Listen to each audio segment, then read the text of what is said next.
Thanks everyone for joining. Welcome to our webinar on the next phase of implementing the Environment Protection and Biodiversity Conservation Act. My name is Nick Aberle. I'm the Director of Policy and Advocacy here at the Clean Energy Investor Group. And today we're going to be hearing from Kathryn, Pacey and Riley Quinn from the law firm Herbert, Freehills, Kramer about a report that our two organisations worked on and released a couple of weeks ago.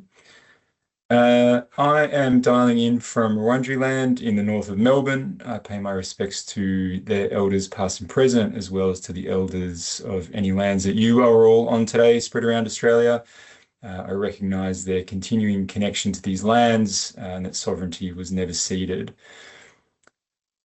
Clean Energy Investor Group represents investors and developers in renewable energy. Our members own and operate a large share of renewable energy assets in Australia today and are in the process of trying to build more of the clean energy that Australia needs for the future.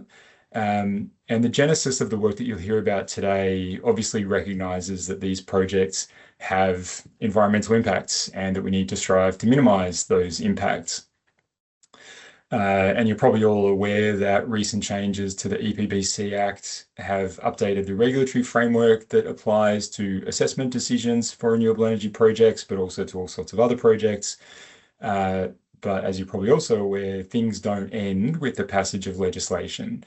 There are always questions to remain around, well, there are questions that remain around what needs to be developed to really finalise that regulatory framework, and we'll hear more about that. But then also how that framework is implemented in practice. And that's, in my experience and experience of our members, just as critical as what the laws themselves actually say. So that's the high level. And for more detail, I'll hand over in a sec to Kathryn and Riley from HSFK. Before I do, we should have plenty of time at the end for Q&A. So I'd encourage you to use the chat to post any questions. We'll come to those at the end of the presentation, so drop them in as we go, but the discussion will happen after the presentation. So over to you, Kathryn and Riley. Thank you, Nick. So yes, we've done a new report. So we have worked with CEIG on a few reports in the past on the operation of the EPBC Act. The feedback we've consistently had in preparing those reports is that the assessment and approval process under the EPBC Act is slow. It's causing delays for the delivery of renewable energy projects. Now, I'd like to think it's because of our reports, but we have seen some improvements in timeframes under EPBC Act in the last 12 months. 13 months. Particularly around time to get through the assessment gateway and time to get to a controlled action decision. So that's been a really positive response to the work that we've done to date. I think overall the approvals timeframes, though, for projects that need to go through a full approval are not changing the dial dramatically. That's probably for a few reasons. Some of it is because they're projects that are assessed under the state bilaterals, so it may not be EPBC that's causing the issue. Some of it, I think, is because of implementation issues with the EPBC Act, which are the same implementation issues that we will talk about today. So the EPBC Act was substantially amended November 2025 with royal assent and some provisions commencing in early December 2025. There are multiple tranches that are going through commencement, which we'll talk about shortly. That was primarily in response to the statutory review of the EPBC Act that was done by Professor Graham Samuel in 2020. So it took a little while to get there and a couple of attempts at amendments to the EPBC Act. In preparing this report, we are looking at the EPBC Act as amended, and we have quite deliberately not re-prosecuted those amendments. we have also quite deliberately not proposed additional legislative changes. And the reason for that is primarily because it's obviously a very difficult act to amend. It has not gone through significant amendments in its 26-year life. It is an act that is notoriously difficult to amend, and we do think, as Nick said in the introductory comments, that it really is about the implementation and the approach that the department or the agency now takes to the implementation of those reforms. That's going to be really critical. So in response to that, this report makes 8 recommendations for improving how the EPBC Act can work and the implementation of these amendments. And they're really focused on things that we think will benefit the renewable energy sector.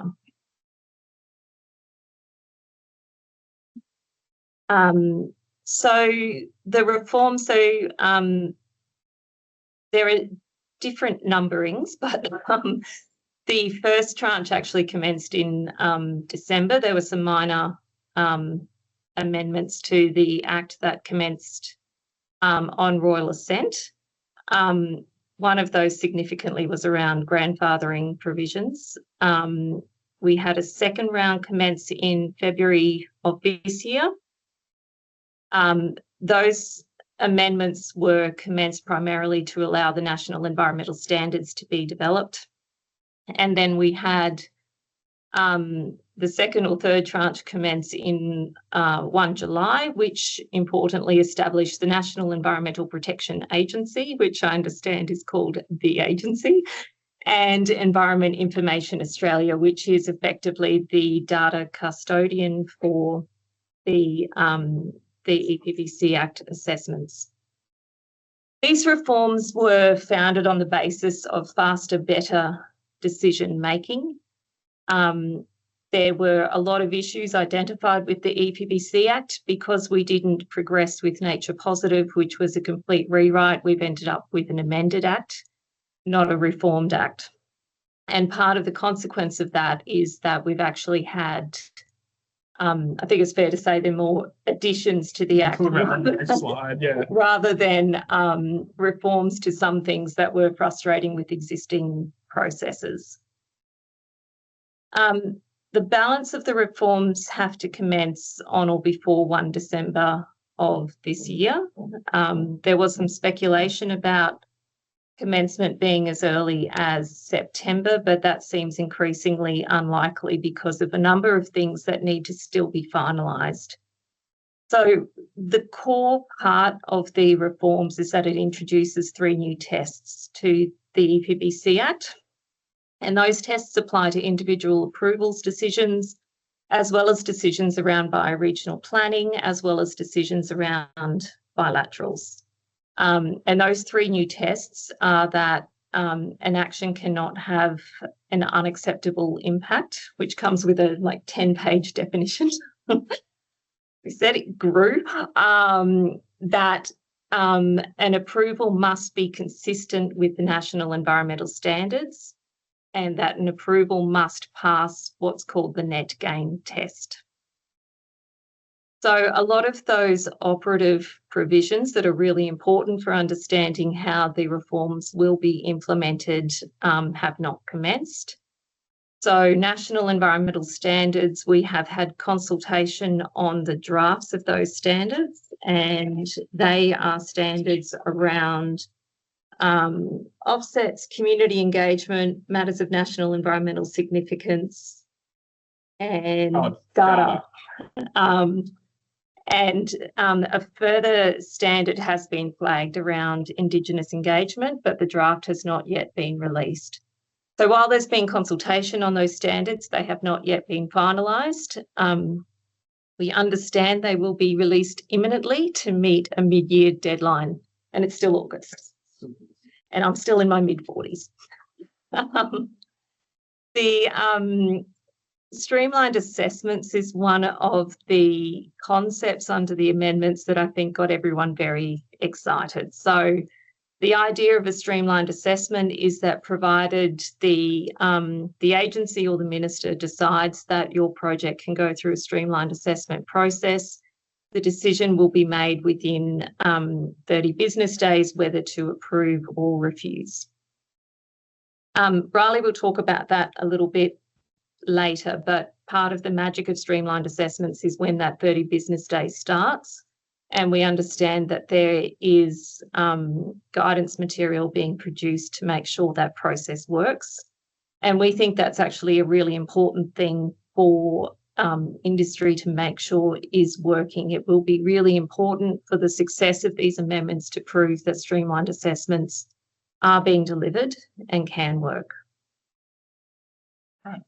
Nick, if you just want to pass on to the next slide, we'll talk about some of the bigger picture things that are going on with the EPBC Act at the moment.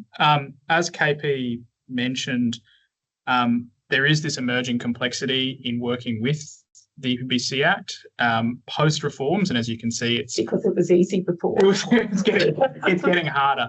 So it's an issue that's popping up across a number of bits of Commonwealth legislation and is starting to receive quite a bit of academic focus, which is understanding the size and complexity of Commonwealth legislation.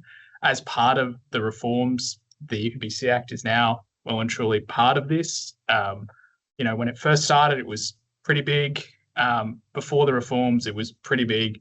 And now it's become quite a large act that's spread across 3 volumes and has all the supporting material to go along with it, whether it be the national environmental standards.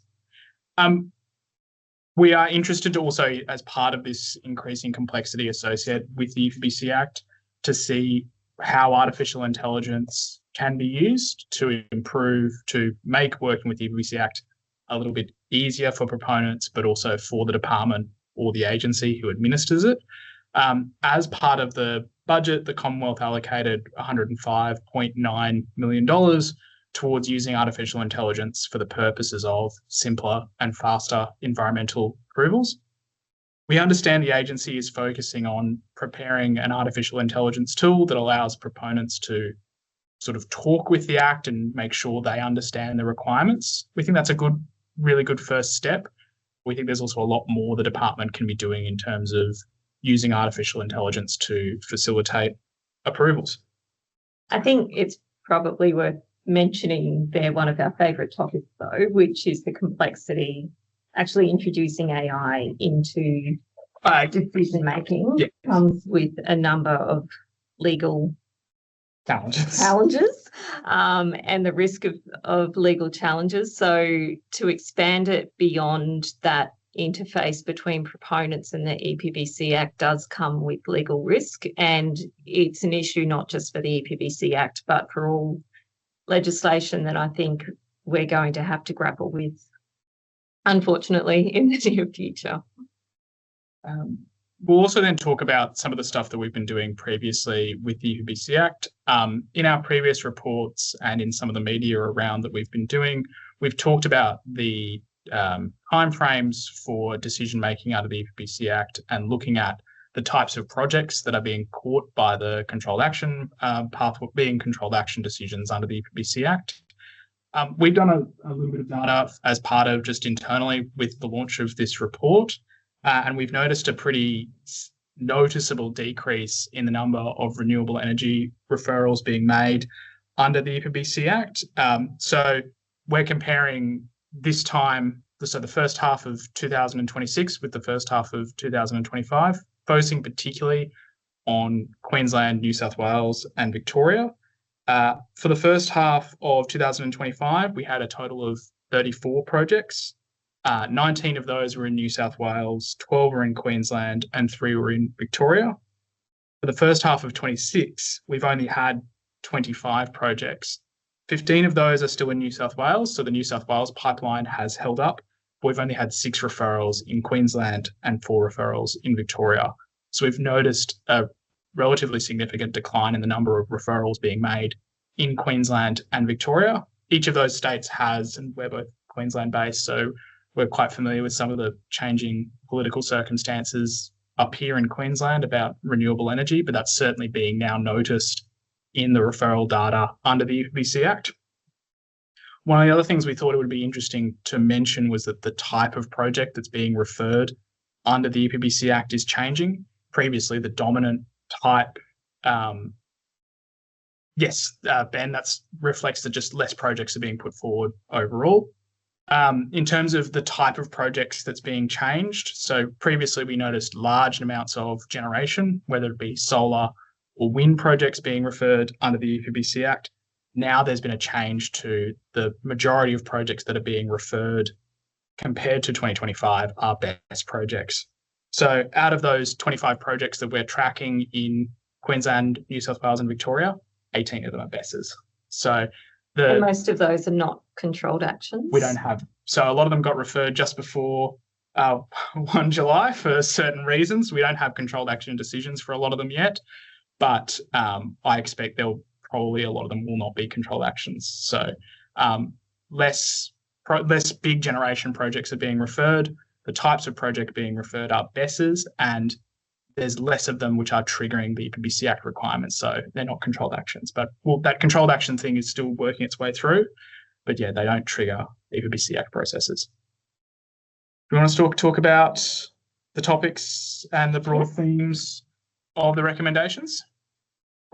So our recommendations are in two focus areas. So one is the implementation and administration of the amended Act. So that's looking at the new statutory tests, the new institutions, new enforcement powers, and the new streamlined assessment pathway. So success of those aspects of the amendments will depend on adequate data, which is where Environment Information Australia becomes so important. Consistency in approach and guidance from the department, and things like the ability, the agency, not the department. And that's where things like the ability to make rulings by the chief executive of the agency or the minister becomes so important. And also institutional confidence, where there has been criticism, and I think our own observations around the approach to risk that the regulator is prepared to take, and the very conservative nature of decisions that are made under the EPBC Act. The second category is around the finalisation of the regulatory instruments and sector-specific guidance. So it's becoming increasingly urgent that these regulatory instruments are finalised.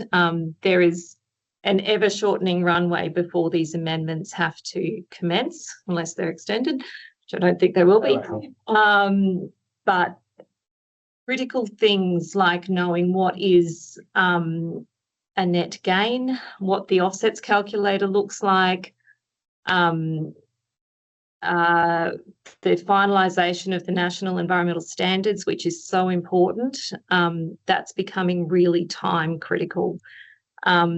And time critical not just to accommodate the amendments, but also to allow everyone sufficient time to get across the amendments if you're in the midst of preparing a referral where you're going to be under the new system. Give an overview of, if we would just move to the next slide, we'll give an overview of the topics that we're going to be talking about today. So our key recommendations, and we'll go through these in a bit more detail, is having a one view or a consistency in view across the agency and the department, where the minister decides to continue to exercise his powers not under delegation. The opportunities that are presented by having a restoration contributions holder and financial offsets under the EPBC Act. Streamlined assessments, which have caused great enthusiasm, but we think should be treated with caution, and we should ensure that they are implemented. The existing bilateral assessments, both for assessments and approvals, where there is an intention to also move towards approvals, bilaterals will be really important, and we think challenging because of some of the increased complexity around those bilaterals where you might say they're already quite complex, and also the opportunities to use landscape scale assessments, but also a little bit of caution on the implications of those landscape scale assessments, that's hard to say, for projects. So if we go to one view across the one agency. view. The agency. So the wording of this comes from a capability review that was conducted into the department and was published in end of May, early June. And one of the criticisms of the assessment process under EPBC, and I'd say it's consistent with our own experience, is inconsistency in the environmental assessment process. So we often see inconsistency between officers on what is habitat, the approach to offsets, the approach to project conditioning, both within and between different jurisdictions. And that leads to, I think, a lot of frustration and difficulty for proponents in predicting what outcomes they're going to get and what information they need to present to the department. So we have some recommendations in the report around standardising the definition of habitats, environmental assessment requirements, and also project conditioning, trying to get standardised conditions where we can. And I think we've moved a little bit towards that with the more standardised administrative conditions that are appearing in the approvals. But I think for the renewables industry, predictability around conditions is really important.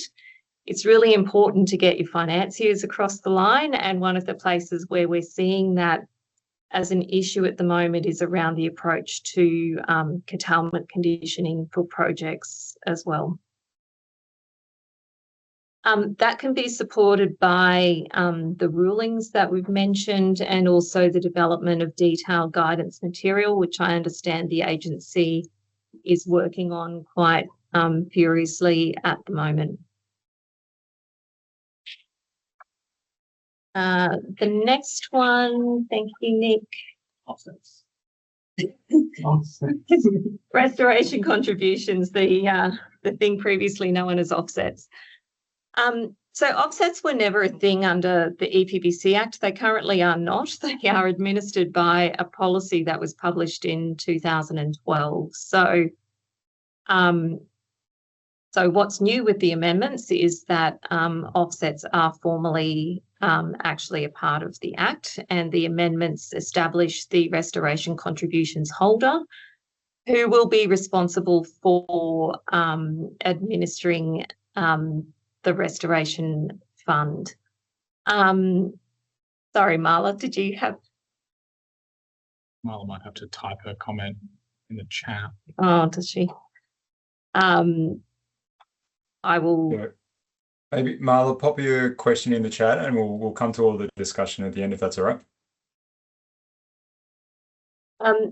So I think the financial contribution is a real opportunity for EPBC Act. So under the current policy, 90% of offsets have to be delivered as direct offsets. And frankly, most proponents are not in the business of delivering environmental offsets.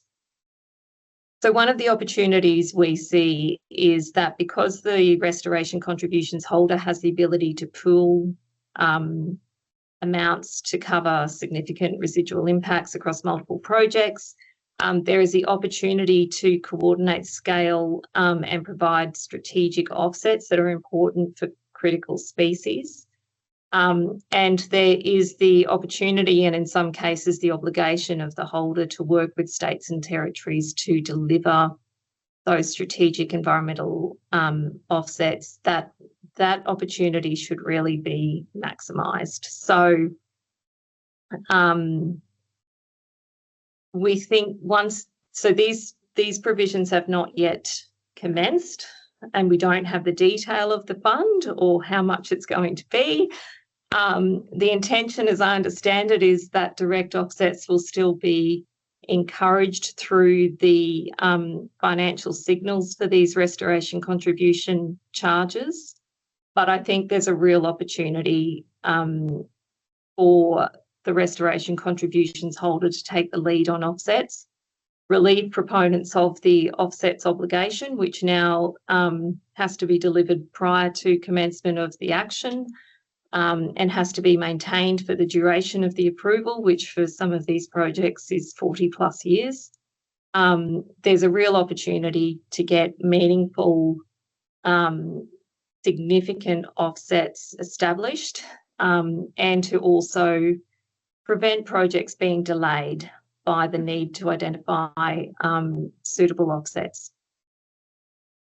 We also had a comment in this, which was also working with the states and territories to align the offset regimes that exist under certain state regimes with the Commonwealth regime, and particularly for states and territories as part of those strategic and scaled offsets, delivering offsets potentially for species that are often impacted by renewable energy projects. We listed as an example greater glider or koala here in Australia, in southeast Queensland, which are difficult to get offsets for, and individual proponents are not delivering or can't deliver offsets that really meaningfully improve species.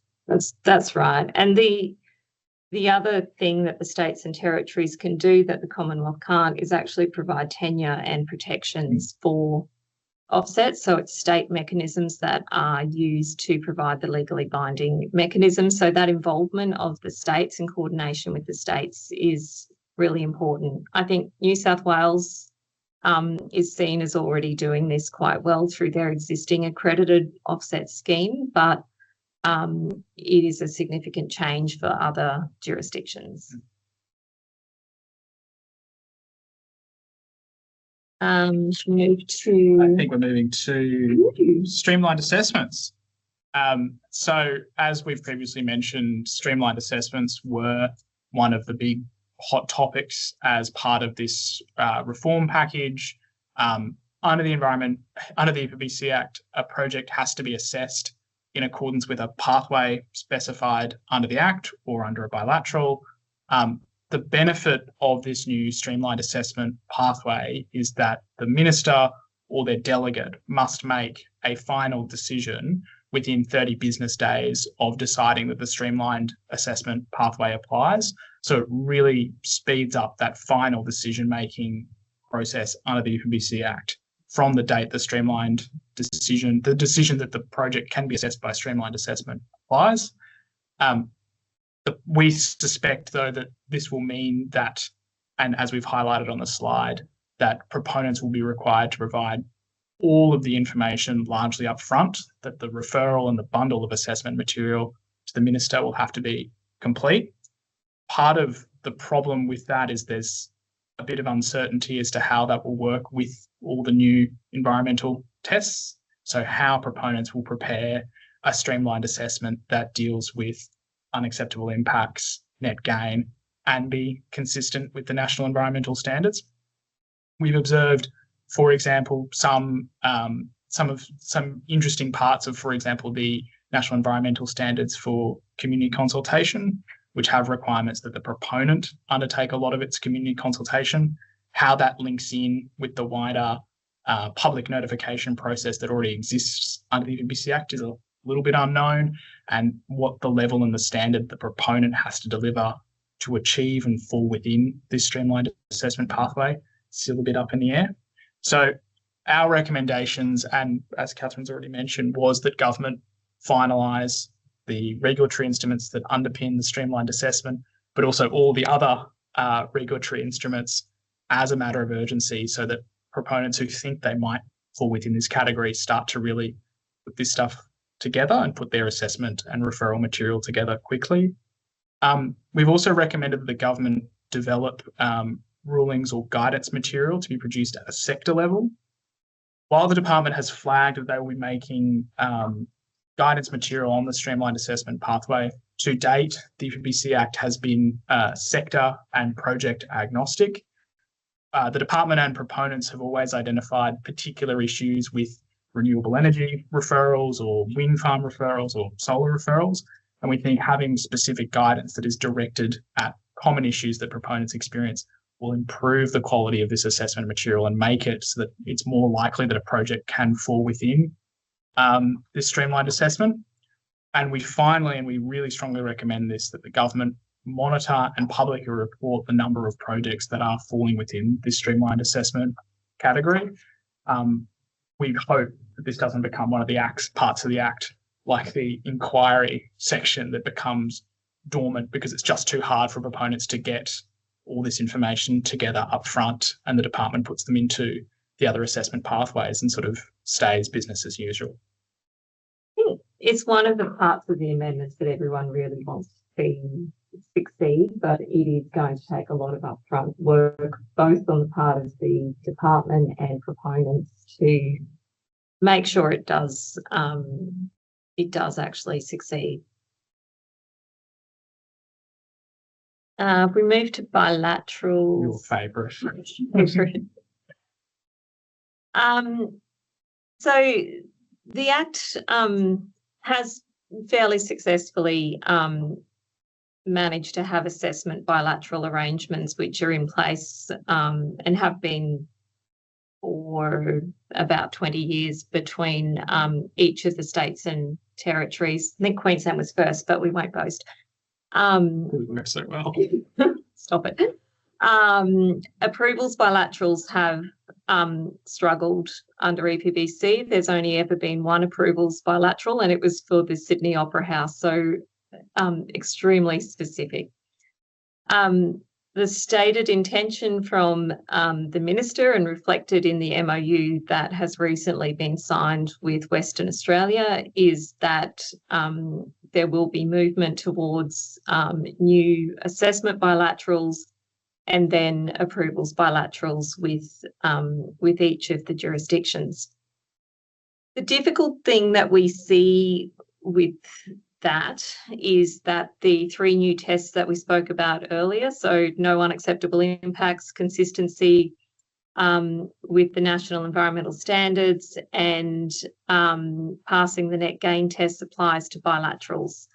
And we expect that means that in order for state and territory processes to be accredited, they will largely need to lift and go through significant reviews in order to achieve that accreditation. So we have recommended that these be negotiated as a priority because we think there is a lot of work to do to achieve those bilaterals, but it will also be that a fairly pragmatic and outcomes-focused approach is going to have to be taken to achieving bilateral agreements. I understand that's the intention that the agency is taking to these negotiations, but it will need to be monitored very closely. And the first couple to go through, which I understand is New South Wales, WA, and then Queensland, as the biggest users of the EPBC Act, if that makes sense, they will need to be closely watched, and their implementation, I expect, will be and has to be closely monitored by the agency. Landscape scale assessments, which is the next one. So it's been a consistent criticism of the EPBC Act over its entire life that it is focused on a project-by-project assessment and is not delivering landscape scale assessments or cumulative assessments. And despite all of the RFIs that you'll get and the number of court cases that are run on cumulative impact assessment, the term cumulative does not appear in the EPBC Act. To respond to this, and this was recognised by Professor Samuel in his report, is that move towards landscape scale assessments. The amendments did a couple of things here. So introduced new bioregional plans, which is a new concept in landscape scale assessments, and also amended the existing strategic assessment framework, which was introduced in 2006 and has delivered a number of strategic assessments primarily for urban development. Now, we see a number of advantages in landscape scale assessments for projects that come after the landscape scale assessment has been completed. So there is a great advantage in knowing where you can develop and where you can't, and in knowing what conditions will apply to your development.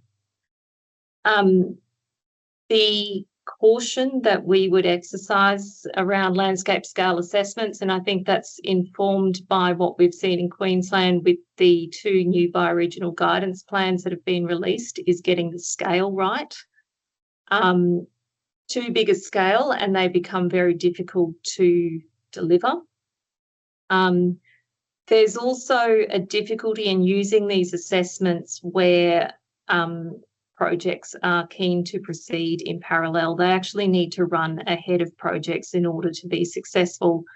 Otherwise, you risk either a piecemeal approach or projects being delayed while landscape scale assessments are being implemented. So we think this can be managed at appropriate scales. So doing it at a res scale, for example, might be one way to do it for renewables projects and stop the project by project assessments that you currently have to go through, while providing that certainty for projects. That's the end. That's the end. I know. Yeah. So we'll hand over to Nick for questions, and we've got a few in the chat. I see. Yep. Wonderful. Thanks, Kathryn. Thanks, Riley. People can give a virtual round of applause. That'd be lovely. Thanks very much for the presentation. Yes, we have a few questions in the chat. If people have more, please drop them in. We'll come to Matt's question first, just because he's got to jump out in a few minutes. And given that you referred to the role of some of the state governments in these processes, even though EPBC is obviously federal, but in offsets and other matters, there's a big role for the state. So it's good to see some folk from DECA on the call. So Matt's question was around the streamlined assessments, and can you tell us anything about how projects that get streamlined assessments interact with the National Renewable Energy Priority List? I think the simple answer to that is that there is no formal relationship between the priority list and streamlined assessments. What would be encouraging to see, however, is as the department is deciding which, the agency is deciding which projects fall into streamlined assessments and working with proponents to make sure they can fit within streamlined assessments, because they effectively need to front load their assessment, that priority is given to those projects on the priority list. I think one of the things that could be advantageous for renewables projects is if you actually have sector-specific guidance. There are some things like the greenhouse gas emissions information that has to be provided for a streamlined assessment to apply. Use of offsets, community engagement, which is a little bit unclear in the current NES, clarification around those issues, what renewables projects need to do, what surveys are required, what data is required, I think would be really, really important for helping these projects get into the streamlined assessment process. I'll also just say, on the National Renewable Energy Priority List, they're projects of significant scale. They're quite large. They're potentially multi-gigawatt processes. So there's an interesting question as to whether or not the department will allow streamlined assessments to be used for projects that are of that scale, or whether or not they'll be what the parameters around the size and the type of the project that can fall within streamlined assessment. Yep. That's that one. Yeah, so Simon had a question. I mean, you touched on the community engagement processes in the streamlined assessments there briefly. Is there anything else you can unpack there about the extent to which streamlined projects in the streamlined assessment pathway will be required to do community engagement? So they will need to demonstrate that they are consistent with the national environmental standards, including the community engagement NES. And that community engagement NES has provisions around public notification, transparency in notification, minimum timeframes for notification, and demonstrating to the agency how feedback from that notification has been taken into account in finalising your proposals. So it is in some ways quite a detailed, and I think this applies across all of the NES. They are at one level quite detailed, at another level you might say flexible. Principled. And that's an issue in finalising the NES as well, that the problem is lawyers. The problem's always lawyers, but where you have flexibility, subjectivity or ambiguity, that's where we get very gleeful. So I think there needs to be great care in finalising those NES. We very deliberately did not call that out because we don't want to really map out legal challenges under the Act. But I think that's something in providing feedback on the NES as they're finalised and reviewing the NES, which have to be done within 18 months, I think, is really tightening up those standards. There's also one of the things that we've mentioned in our report is that there's also a challenge with the NES, which is that they apply not only to individual project decisions under the Act, but to the approval of all sorts of other there are other provisions of the Act. So the decision, for example, of the minister or the delegate to approve a bilateral, an assessment or approval bilateral, has to be consistent with the NES. So designing a national environmental standard that is consistent with an individual project decision, but all the other types of decisions that have to be made under the EPBC Act is another complex challenge as well that the department has to work through. Agree. Yeah. I mean, and I'd also add that obviously a lot of the states have their own requirements around community engagement processes. New South Wales does. VicGrid has released theirs for projects within reses in Victoria, and Queensland's working on similar matters as well.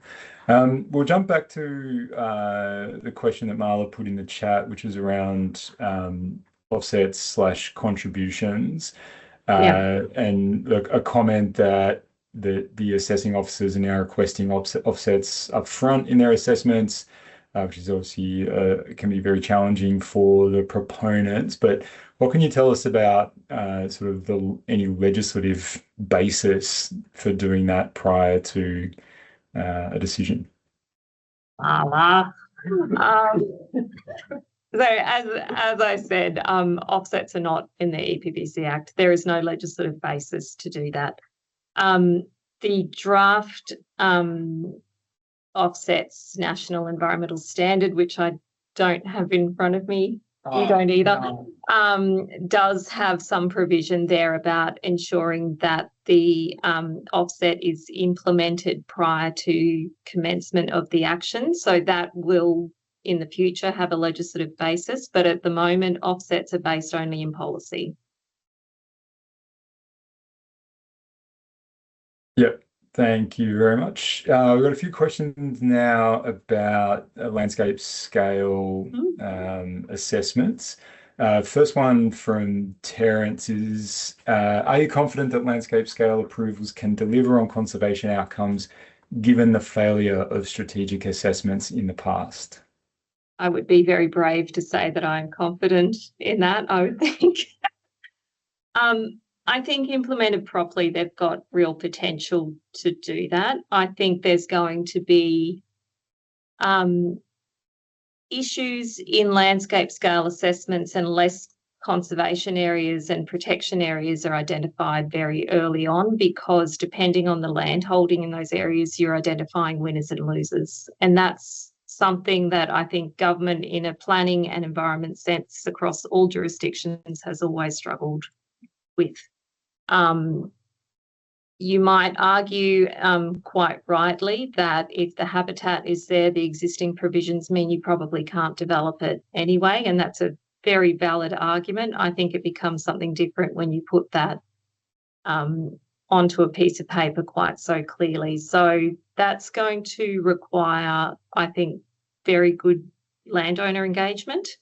and very careful site selection, and that may require that either proponents or governments actually step in and either make conservation land an attractive thing for people to own, or actually deal with compensation for those types of landscapes. Maybe a follow-up or related question to that in terms of how landscape scale assessments can deliver. A question from Mandy is, do you think that the success of this will hinge on the resourcing given to NEPA to actually do the work? Yeah, absolutely. I think the success of landscape scale assessments, the success of the EPBC Act, the timeliness of decisions, it all depends on resourcing. And I think that's not just numbers, that's also skills. One of the issues I think we have historically seen is a very high turnover of assessment officers, which leads to a lot of frustration partway through the process when you have inconsistency between officers. I think that resourcing, but also that engagement within the agency is going to be really, really important. And that's that culture piece on the implementation. Yeah, totally. Riley, you about to add something? You look like you're about to. Nothing more from me on getting the department to work. I think the capability report's said enough. Yeah, all good, thanks. We've got one more question in the chat. Actually, I think it's 3 or 4 questions in the chat. But before I come to that one, just put a call out for any further questions from the audience. In my experience of these types of things, everyone wants to ask the last question, but not everyone wants to ask the earlier questions. But there's obviously not time for everyone to ask the last question. So if you do have a question, please drop it in the chat sooner rather than later. Otherwise, we'll come to a crunch at the end.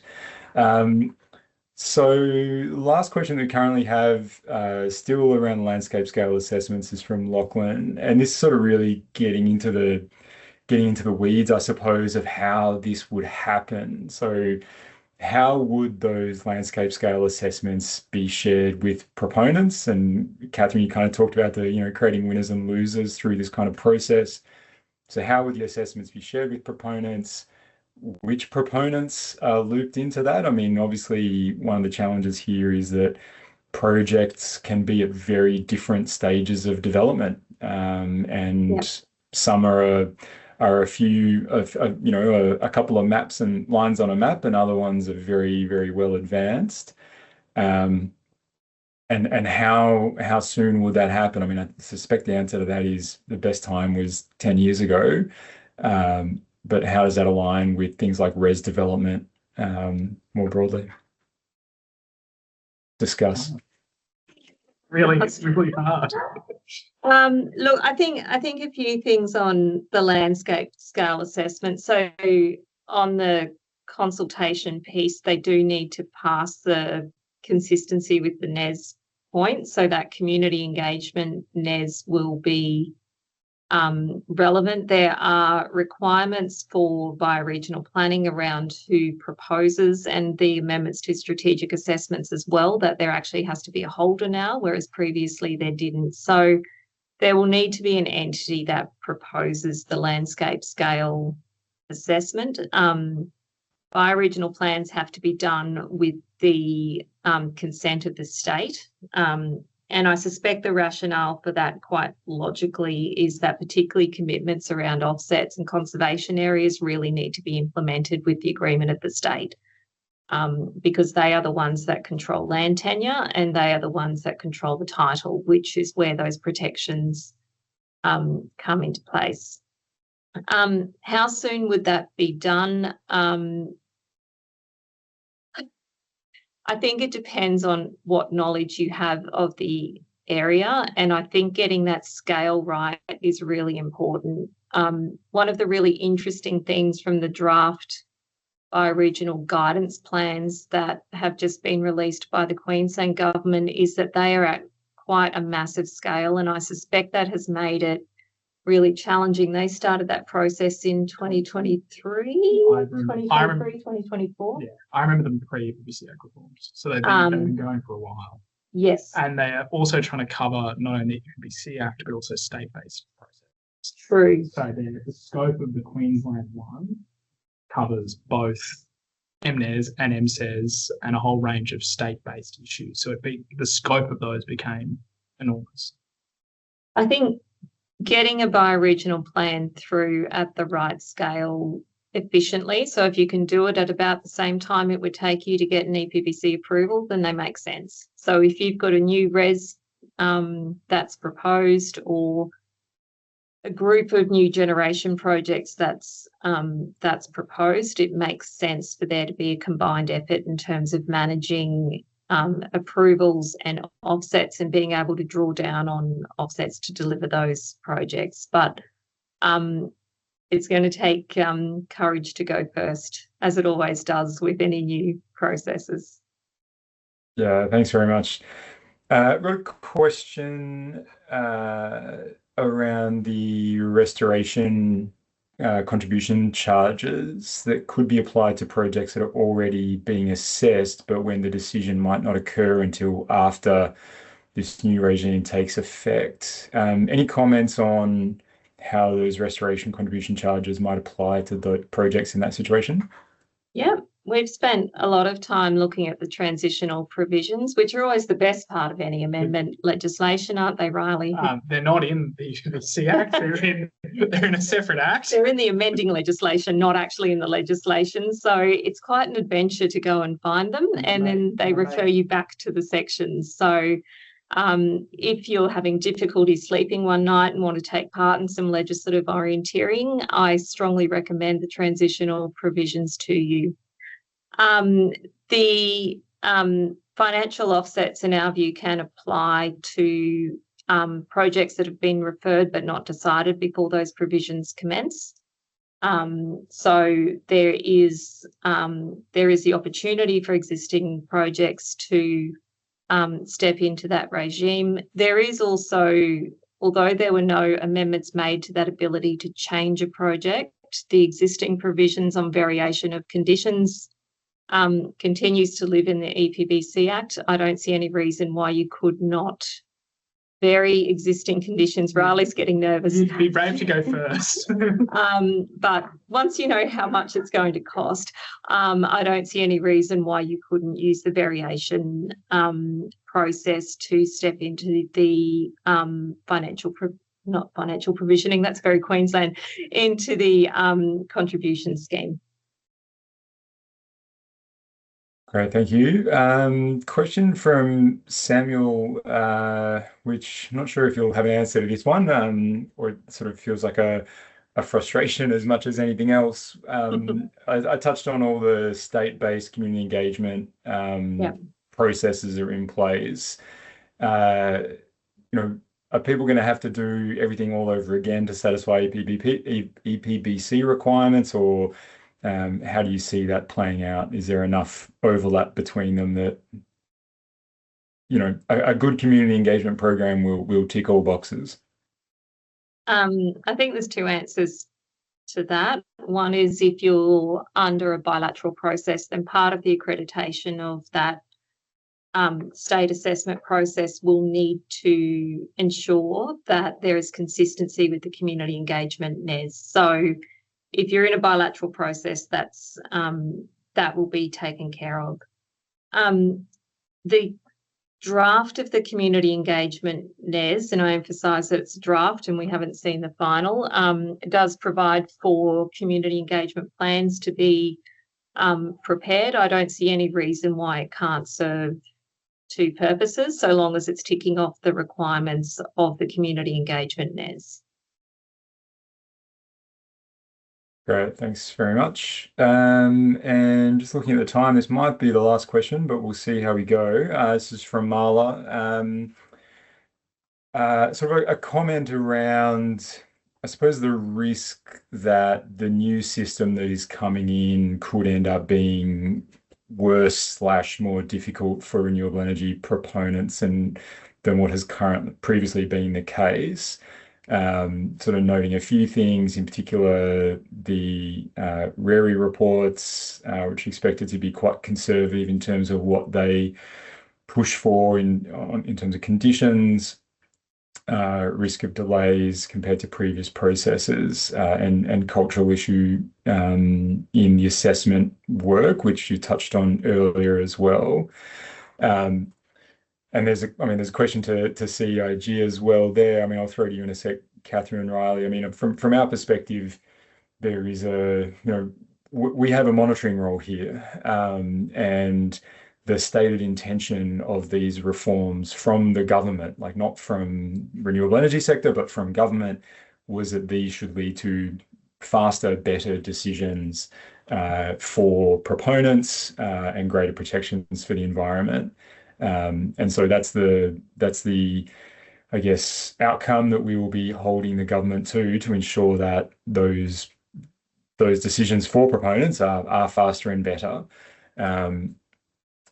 We'll have to see how that plays out over coming months. But Kathryn, wonder if you want to add anything to that. I think we have some. I think we have some folk involved in the RERI reports on the call as well. Oh, excellent. I think it's a good call out from Marla, and it's the point we made earlier that we added to the EPBC Act. We didn't fix it. And there is the potential in just adding more pages to it that we increase the complexity. So, the big thing that's happened is we've got 3 new tests that need to be satisfied for most decisions under the EPBC Act. They're accompanied by NES, which are not uncomplex, and decision makers need to grapple with how to streamline that. I understand the agency is doing a lot of work on the guidance material. The intention is that with the guidance material, and I think assisted by the investment in AI, and this may not happen on day one, but over time there will be greater clarity in decisions, and the guidance material and the interactions with the EPBC Act and improvements in culture lead to that faster, better decision making, supported also by the data from EIA, which is designed to stop everyone getting the same data multiple times.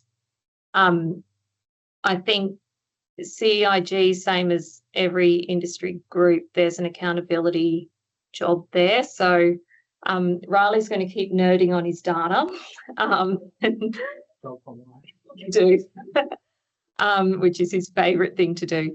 But I think there is real expectations that the agency will deliver on these reforms. The mantra was faster, better approvals. There's going to be an accountability issue if that's not delivered. I think we need to keep watching it, and where there's issues identified, I think there needs to be really strong engagement with the agency and the department. The department can't wash their hands of this. It's a delegation. It's not a complete passing of responsibility. So I think that really proactive monitoring is really important. Great. Well, it seems like an excellent spot to finish. Thank you very much, Kathryn and Riley, for the overview. Shout out to HSFK and your team. I'm going to give a shout out to the Clean Energy Investor Group team, in particular Sydney Nehmeyer, who has been driving all of our work on the EPBC Act for several years. So thank you, Sydney.